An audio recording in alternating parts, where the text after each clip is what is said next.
Hindi ka pa kasi opisyal na sumali sa business para mapabilang ka dun sa mga recruit ko. Panbira naman, bebe ko. Wala nga akong alam sa mga pag-invest-invest na ganyan.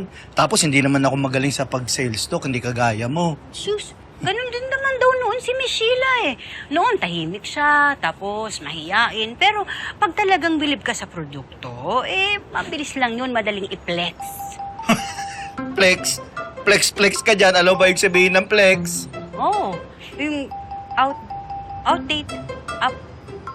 updated ako, no? Ito na ba yun? Oh.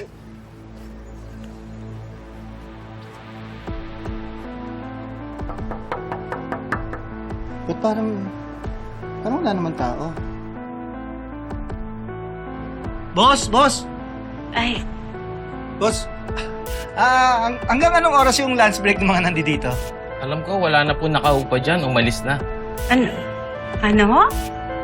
Anong wala?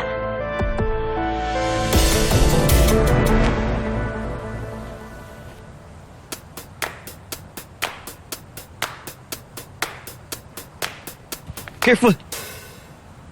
Ano pa?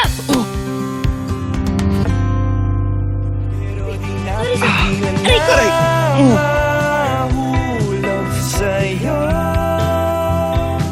bigla na lang nag-iba ang tingin sa mata mo. May gusto na ko sa'yo.